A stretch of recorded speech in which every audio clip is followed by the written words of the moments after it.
Assalamualaikum warahmatullahi wabarakatuh. Perkenalkan, saya Zuriakti Akyun. Saya merupakan moderator dari kelompok 15 dengan mata kuliah ortopedagogik dengan dosen pengampu Ibu Nur Astuti. Kelompok kami yang beranggotakan 1. Yusmaida, 2. Zuriakti Akyun. Di sini kelompok kami akan menjelaskan tentang observasi di sekolah-sekolah yang menyelenggarakan layanan pendidikan bagi anak berkebutuhan khusus, baik sekolah luar biasa maupun reguler. Di sini materi pertama akan dijelaskan oleh Yusmaida. Kepada Yusmaida kami persilahkan. Baiklah moderator, perkenalkan nama saya Yusmaida, NIM 2100358. Saya akan membacakan definisi anak berkebutuhan khusus.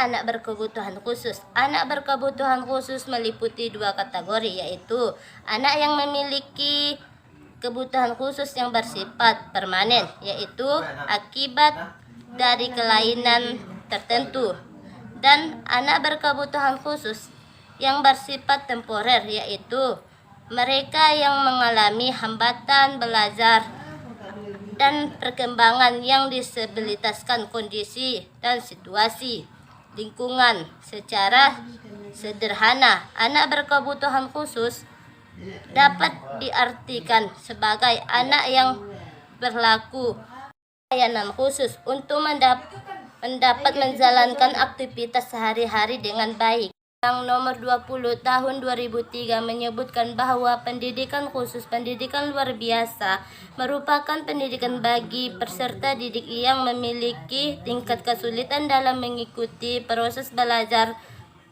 karena kelainan fisik, emosional, mental, dan sosial.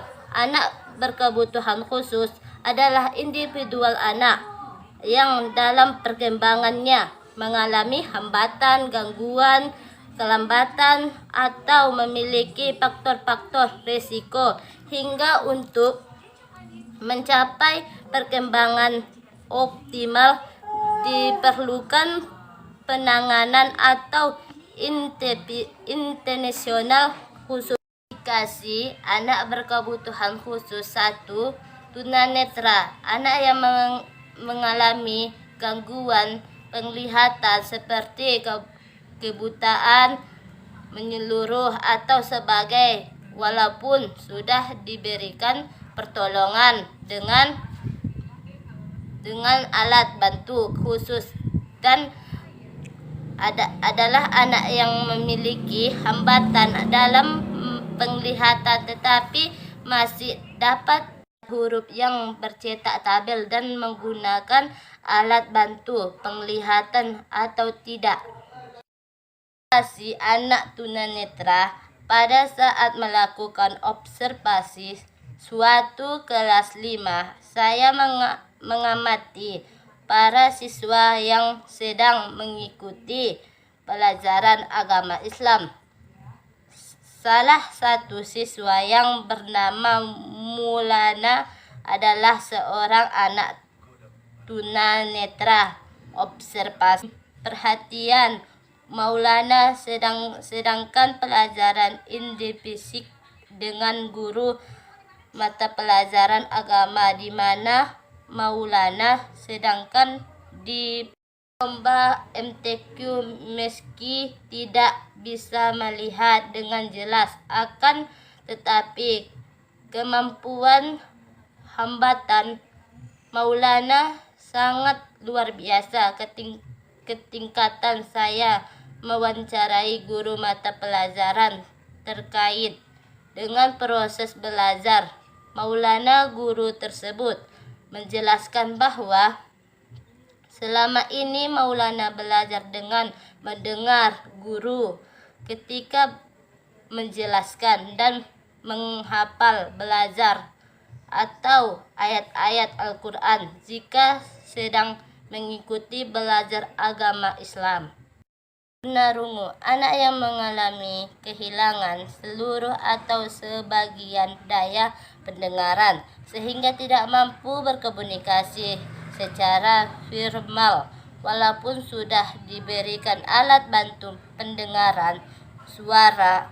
Anak yang mengalami kelainan seluruh artikulasi atau mencakup daya kelancaran bicara mengakibatkan terjadi penyimpangan bentuk bahasa, isi bahasa, atau fungsi bahasa. Anak tunarungu, pada saat melakukan observasi, saya sebagai observer mengamati sebuah kelas 5 yang di dalam kelas tersebut terdapat beberapa orang tunarungu yang berbeda jenis kelamin, tingkatan sekolah, dan berbeda juga umurnya. Mereka sedang mengikuti proses pembelajaran di dalam kelas tersebut.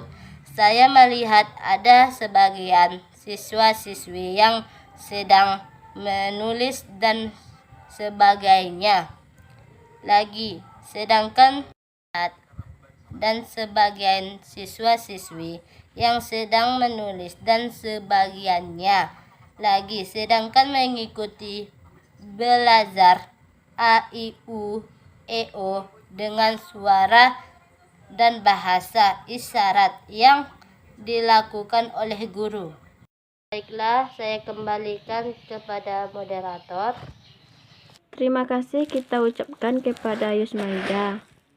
Materi selanjutnya yang akan dibacakan oleh saya sendiri. Baiklah, di sini saya akan membacakan tentang materi tunagrahita.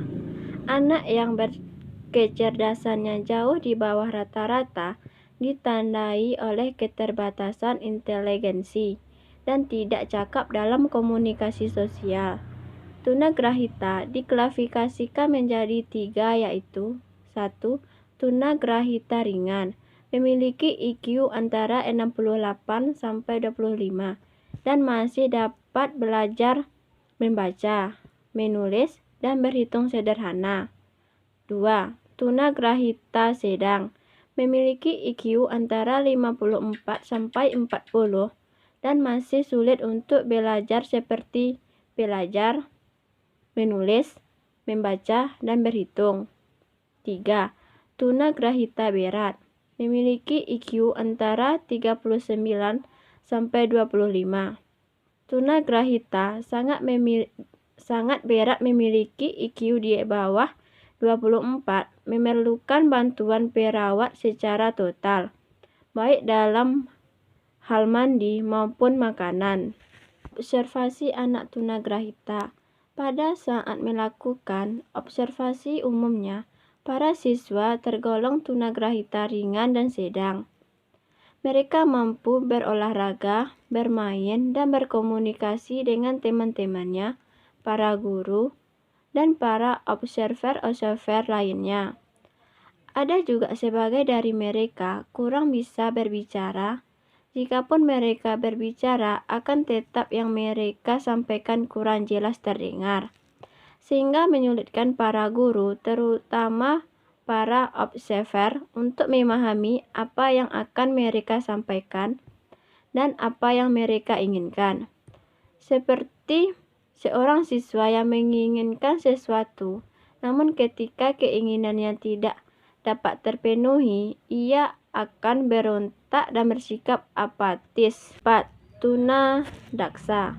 Anak mengalami kelainan atau cacat yang menetap pada anggota gerak, tulang, sendi, otot. Kondisi dapat menyebabkan penyakit kecelakaan atau disebabkan pembawaan gejala lahir. Tunadaksa diklasifikasikan menjadi 3, yaitu 1. Tunadaksa ringan, dapat berjalan tanpa alat bantu bicara jelas dan dapat mengurus diri. 2. Tunadaksa sedang, membutuhkan bantuan untuk melatih berbicara, berjalan, mengurus diri. 3. Tunadaksa berat, membutuhkan perawatan tetap dalam berbicara dan mengurus diri. Observasi tunadaksa. Pada saat observer melakukan pengamatan, para siswa tunadaksa sebagai sedang mengikuti ujian kelas 6. Ada yang menggunakan kursi roda dan ada juga sebagian yang menulis dengan tangan kiri. Mereka mengikuti ujian dengan baik, mendengarkan penjelasan guru dengan seksama. Ada juga seorang tunadaksa mengalami cacat pada kakinya. Diperkirakan ia berumur 7 tahun. Siswa tersebut mampu berinteraksi dengan orang lain, hanya saja komunikasinya begitu lambat dan tidak harus benar-benar mendengarkan agar mengerti apa yang disampaikan. Ketika siswa tersebut sudah dekat dengan seseorang dan orang tersebut mampu memahami dirinya, maka akan sulit sekali ia lepaskan. Bahkan ia mengikuti kemanapun orang tersebut pergi. Tunalaras. Anak yang mengalami kelainan emosi dan perilaku.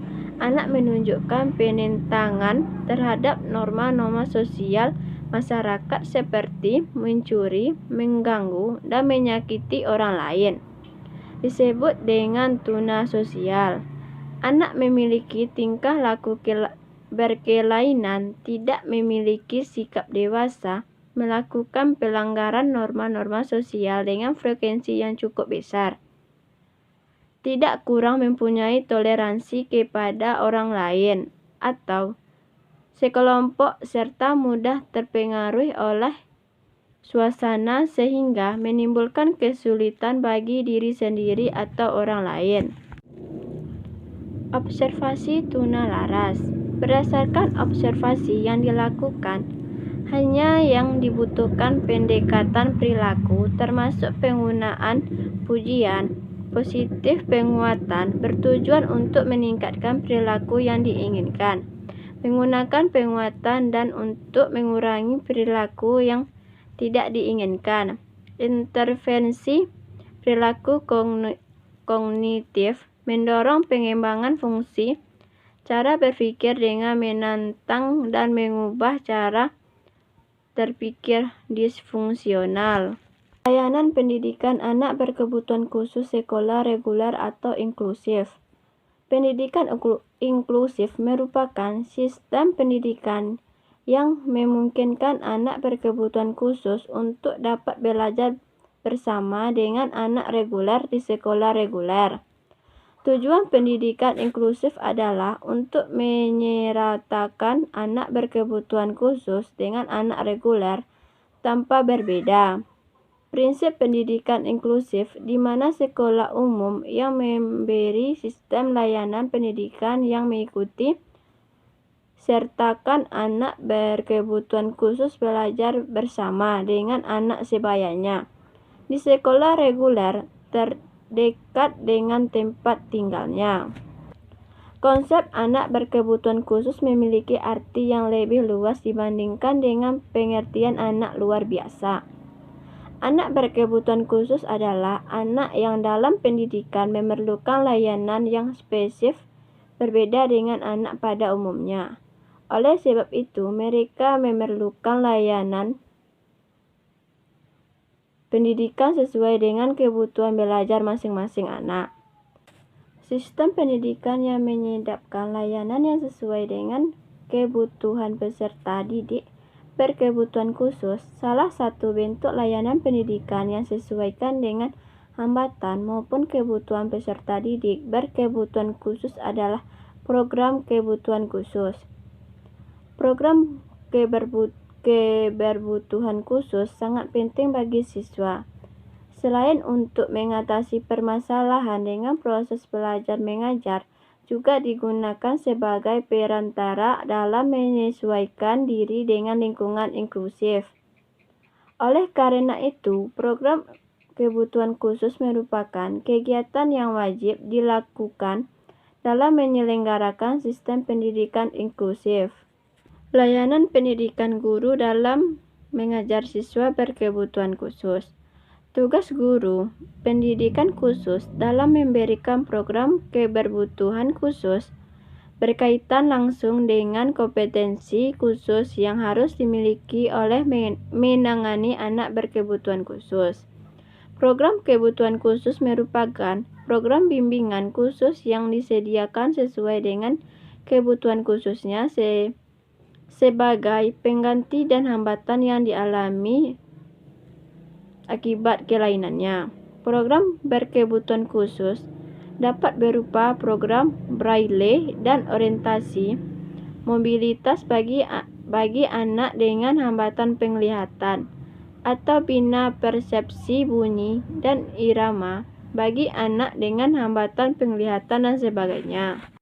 Program kebutuhan khusus yang dapat dilaksanakan dengan baik akan membantu anak berkebutuhan khusus untuk beradaptasi dengan lingkungan sekitarnya, serta meminimalisir hambatan anak, sehingga dapat melaksanakan tugas maupun berinteraksi dan berkomunikasi dengan baik. Demikianlah penjelasan dari kelompok 15. Jika ada salah atau kurang, mohon dimaafkan. Assalamualaikum warahmatullahi wabarakatuh.